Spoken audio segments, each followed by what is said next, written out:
На выставке декоративно-прикладного творчества «Плетеные фантазии» в Музее мордовской национальной культуры можно не только полюбоваться работами саранских и рузаевских мастеров, но и самому попробовать превратить лыко или лозу в мини-шедевр. На мастер-классе побывала Анастасия Целигина.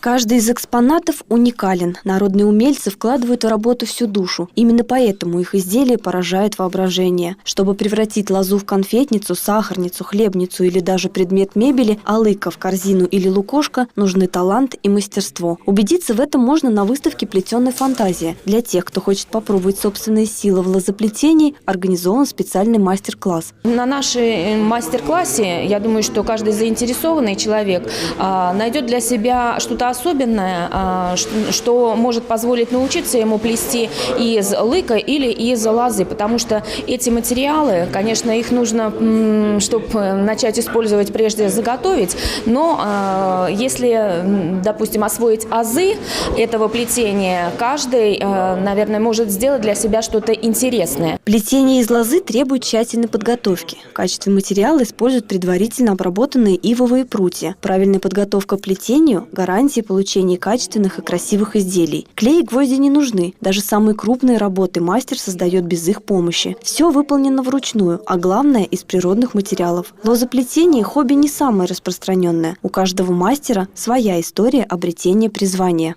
Был в деревне, когда я увидел ивовые прутья, меня заинтересовал этот материал. У меня была книга, я по книжке попробовал сделать свою первую картинку. Сами, без обучения, без всего, Просто по книге сам, да, самоучкой. И как, сложно было сначала?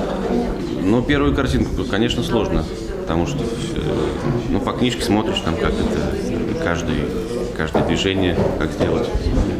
Потом уже, когда штук 100 сделал, все легко становится. Плетение из лыка – способ сохранить память о целой эпохе. В старину из этого материала делали корзинки, лукошки и, конечно же, самую популярную обувь – лапти. Со временем они вышли из моды, да и просто стали не нужны. Для нынешнего поколения лапти уже экзотика. Вспомнить, во что обувались наши предки, можно на таких выставках и мастер-классах. Сергей Глухов с удовольствием принимает в них участие, дарит свои изделия воспитанникам школ и детских садов. Мне передалось как от деда, то есть дед меня научил через поколение.